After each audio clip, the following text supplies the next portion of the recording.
Hi everyone, welcome to Writer's Corner. I'm Rudrani and I'm from Tilde Creative Writers. And those of you who've been following my recent videos will know that I'll be reading chapters from this book. Lessons from the Ramayana by Sri Chava Satyamurthy. And in today's video, I'll be reading lesson 11 and I hope you like it. So here we go. Lesson 11. Enjoy gentle and subtle humour. The essence of humour is sensibility, warm, tender, fellow feeling with all forms of existence. By Carlyle. Every man has a sense of humour. Hardly do we come across a man who does not smile when something pleasant strikes him. A person may laugh loudly and enjoy a joke which may wound someone. Such caustic jokes meant to wound are not appreciated by good and sensible people. Good-humoured jokes without malice, uttered spontaneously, are no doubt enjoyable. True humour springs more from the heart than from the head. A humorous utterance comes spontaneously on the spur of the moment. Its aptness, suddenness, and joviality may make us smile pleasantly. The humour we come across in the Ramayana is gentle, subtle and refined. It does not arise out of delight in the suffering of others, nor is it a poisoned dart. It lifts into our affection what is below us, or it draws into our affection that which is above us. It evokes a hearty smile and brings a pleased look to our face. It is also sometimes thought-provoking and ennobling. Humour is cheap when it is aimed to ridicule someone. Humour is dignified, decent and decorous if it is aimed to elevate someone. Humorous instance number 1.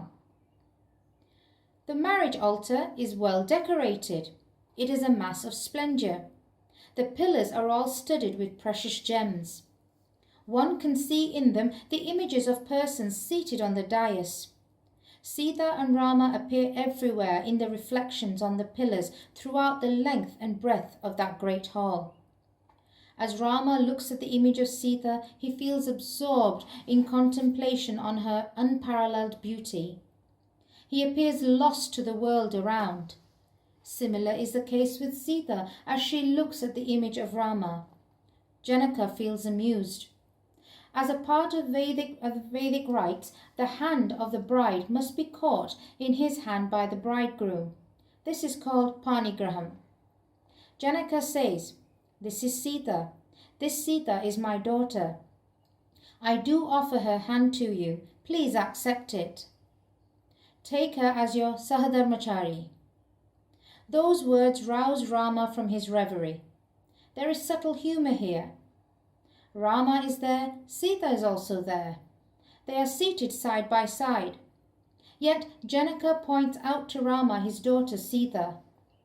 The reason is Rama appears to see Sita wherever he casts his looks, in his contemplation on the beauty of Sita, and so he needs to be woken up and shown the real Sita in flesh and blood as distinguished from images. The principle of bhakti is that a devotee sees God everywhere and in everything. He also sees everything in God. To Sita, Rama is God. To Rama, Sita is God. Janaka's words hint at this principle, and his humour brings a benign smile to the lips of Rama and a beautiful blush to the face of Sita. The mention of the word Sahadharmachari also has a touch of humour. To Rama, contemplating on the beauty and charms of Sita, Janaka's offer of Sita as his Sahadharmachari is a reminder of the fact that Sita not only quenches his thirst for beauty, but also helps him in the discharge of duties, acts of righteousness. Instance 2. After marriage, on the way back to Ayodhya, Rama has in his golden chariot the company of his newly wedded wife Sita. As the chariot moves on, to break the boredom or awkward silence, Sita draws Rama into conversation. The conversation is carried on in a light-hearted way. She says, "How strange are things in Ayodhya. It seems women become pregnant by merely swallowing payasam, a sweet preparation with milk, rice and sugar." To this Rama smiles, and in the same lighter vein he says, "It is no wonder that women conceive, carry for 9 months, and then bring forth a child. But reports from Mithila bring most incredible news that women need not have the ordeal of conception, pregnancy and delivery, as children are found in the fields as men plough the land." After a little pause, Sri Rama asks Sita about her hobbies, tastes and pastimes. She jocularly replies that being not palace-born, open-air beauties, fields, pastures and forests fascinate her. She loves plants, deer creepers, flowers and so on. Her tastes are similar to those of rishis, whose joy is the luminous cloud, whose drink is a nectarian smile, and whose pastime is to sing in praise of beauty, power and mercy. Rama sees how the words picture him, his complexion, his smile, and his beauty, power and mercy. Rama enjoys the humour in her words and exclaims, "How Janaka's daughter can be less witty and less amiable." Instance 3. At the word of his father, Sri Rama with Sita and Lakshmana starts for the forest. The citizens are in agony. They wish to leave Ayodhya and dwell in the forest along with Rama. Some of them, in a hysteria of devotion, speak incoherently. One old man, who has an excellent umbrella with a golden frame, says, "My lord, I wish to present this umbrella to you. Sumantra, stop the chariot. Let me hand over this umbrella to Rama. This umbrella protects you from the hot rays of the sun. You are not used to walking in the hot sun. This umbrella will be a protection to you." Then another man who has a golden vessel interrupts the old man and says, "Rama does not need your umbrella. The rain-bearing cloud bears affinity to Rama, of mercy-laden, luminous, cloud-like lustre." So, out of love, the cloud moves above the head of Rama and screens him from the sun. "Rama, take my golden vessel. The water in it is inexhaustible. You can take water from it whenever you feel thirsty." A third man interrupts and says, "You old man, Rama has no need for your golden vessel. The sage Vishwamitra has taught Rama the wonderful spells of Bala and Atibala. These spells keep off hunger and thirst and fatigue. I have an ornamental stick in my hand. My dear Rama, take this wonderful stick with you. You can push away stones and thorns with it and clear your way." A fourth man, who is old and shaking, says, "Rama does not need your stick. I shall follow Rama. I will clear the way for him and spread my upper cloth on the way for him to walk. O Rama, take me with you. Sumantra, stop the chariot. Rama takes me also with him." Then a fifth man interrupts and says, "O ignorant old man, how can you expect Rama to take you with him? Rama, who has not paid heed to Dasaratha's piteous appeals to take him also to the forest." The old man says, "Rama may not allow Dasaratha to accompany him. If Dasaratha goes, the lovely damsels in the harem should also accompany him to look after his comforts. But I am an old man in Vanaprastha." Thus the citizens, unable to bear separation from Rama, utter words steeped in love for him. Gentle humour runs through their spontaneous utterance. Rama acknowledges their love and enjoys their humour with a nectarian smile. He lovingly lifts them into his affection, though not physically into his chariot. Instance 4. The episode of Surpanaka brings to limelight Rama's love of fun. Surpanaka is charmed by the lovely appearance of Rama.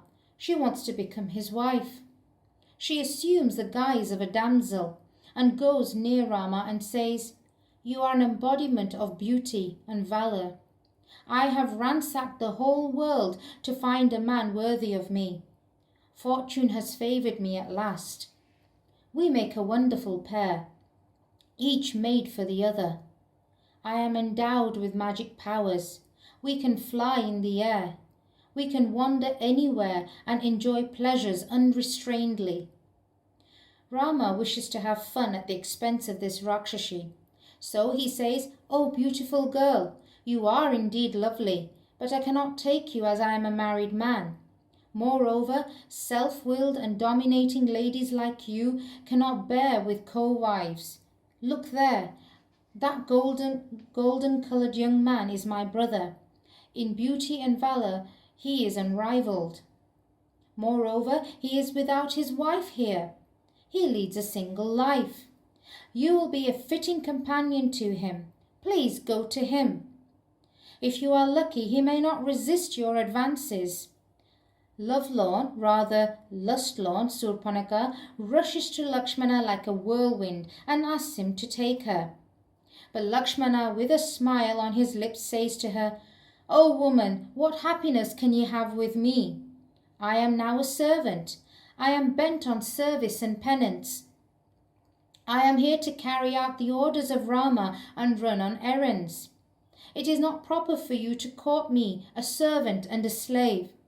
Kings and princes may have any number of girls for amusement. So go to Rama.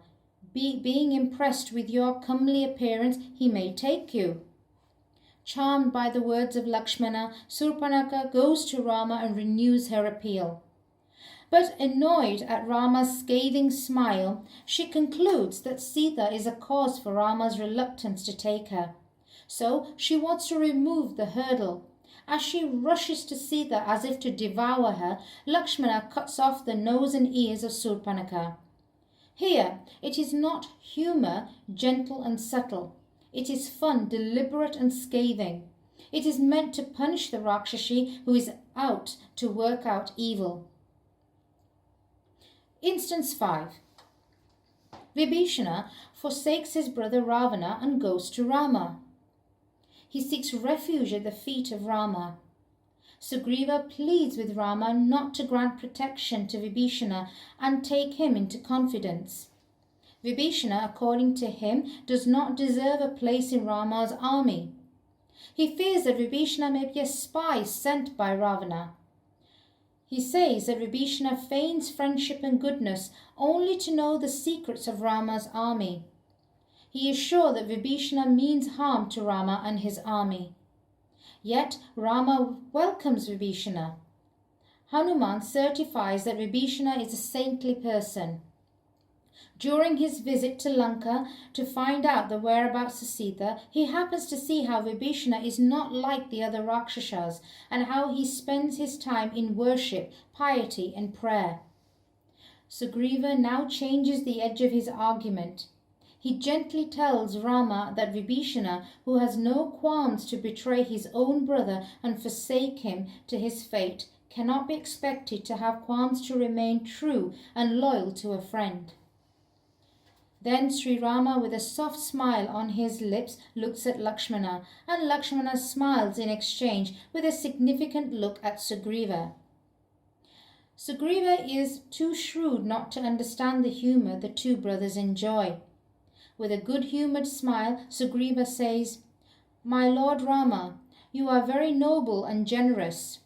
Vibhishana will be loyal to you. Though a traitor to my brother, I ever remain loyal to you. The greatness of magnetism lies in you, but not in me or Vibhishana. We cannot but be charmed into obedience and loyalty." Instance 6. Rama gets a floating bridge built on the sea. The monkeys, Vanaras, are very strong. Under the command of Angada and Hanuman, the Vanaras Bring big rocks and boulders and hand them over to the architect Nila. They have laid down certain rules to do their work scientifically and systematically. To tide over the fatigue and monotony, they sing to themselves songs praising the greatness of Rama. Those who cannot sing may simply utter the holy name, Rama. All the Vanaras are carrying rocks with great enthusiasm and spirit of service.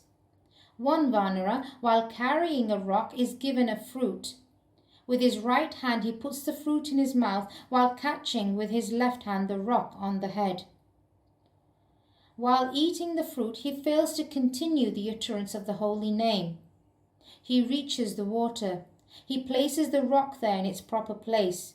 At once it strikes him that he has committed a lapse. So he picks up the rock from its proper place, puts it on his head, and runs all the distance to the hills from where it is brought. He puts the rock in its original place. He lifts it onto his shoulders, uttering the holy name Rama. Chanting the name Rama vigorously, he walks the same distance and puts it near the waters in its appointed place. Lakshmana observes this and draws the attention of Rama to this action. Rama calls at Vanara, pats on his back and says, "Well done, boy. You will soon transcend your lapse and render your utterance involuntary." The principle of bhakti is to utter the name of God always. As the tongue chants, the mind dwells on the virtues, beauty, and mercy of God. In course of time, the chanting becomes involuntary. Just as a person breathes involuntarily, whatever work he does, the tongue tastes the sweetness of chanting the holy name involuntarily. With constant practice of chanting with the tongue, the mind develops the skills of eternal rapport with the divine. Then, though he may talk, work, move about outwardly like any other worldly man, his mind never suffers any deviation from enjoying the sweet remembrance of God. Instance 7. Bewitched by the beauty of Rama, the holy sages look on him with unwinking eyes. It is difficult for them to take their eyes off him. They are Jitendriyas, those who have conquered lust, desires. They are rich in tapas and they glow with the halo of self-conquest. Rama's beauty stirs in them a desire, so they appeal to him thus, "O Lord Rama, the apple of our eyes and the darling of our heart. Your beauty is irresistible. It is strange. Your beauty causes in us stirrings to which we have long been strangers. You are merciful. You shower blessings on your devotees. You never refuse anything to your devotees. We long for your touch, the thrilling touch. May you be pleased to grant us the thrill of your embrace." Rama smiles a sweet smile. He says to the rishis thus, "Holy sirs, I do understand your desire. It is my wont to grant my devotees any desires they express. But I have certain principles to practice to set an ideal example for others. Your desire is for transcendental bliss, which you now itself enjoy in your contemplation on me. It is indeed superb and immortal. In my next birth as Lord Krishna, all of you in the form of gopis with supreme divine love will approach me. You will then open yourselves to the thrill of my embrace, the thrill which you are prone to have now. There is more pleasure in contemplated fulfillment than in fulfillment itself." Instance 8. In a moonlit night, the moon is bright. The scene around is beautiful. Sri Rama reclines, placing his head on the thigh of Lakshmana. Vibhishana sits on the right side of Rama, whispering some secrets in his right ear. Sugriva sits on the left side, explaining his methods of enforcing discipline in the Vanara army. Hanuman sits at his feet, kneading them with great reverence. Rama is in a jovial mood. He points out the moon and puts a question. He says, "The moon is bright. We delight to have a look at the moon. I wonder why the bright moon should have a dark patch. Does it not look ugly? Can anyone tell me what that patch is?" Sugriva says that it is a shadow cast by the earth. Another one says that it is a curse to the moon. Vibhishana says, "My lord, it is only a foil to enhance the beauty of the moon." The Rakshasas call me a blot on the moon-like reputation of the Rakshasas. Then comes a turn of Hanuman. Hanuman humbly says, "My lord, the moon is your devotee. He has enshrined it in his heart, your image." Rama enjoys the gentle humour and showers his grace on them. Humour, frolic and fun make our hearts light and bring cheer to us. When a person is dull, morose and sad, a good-humoured joke may act as a medicine to make him laugh and be merry. Sometimes the jokes or witticisms of a poet may do more help than his wisdom. In conclusion, we can quote the following words of Scott. "What an ornament and safeguard is humour! Far better than wit for a poet and writer. It is a genius itself, and so defends from the insanities." The end. So that was the end of lesson 11. Thank you for watching. Please click like, share, subscribe, and I look forward to seeing you in my next video when I'll be reading lesson 12. Thank you. Bye.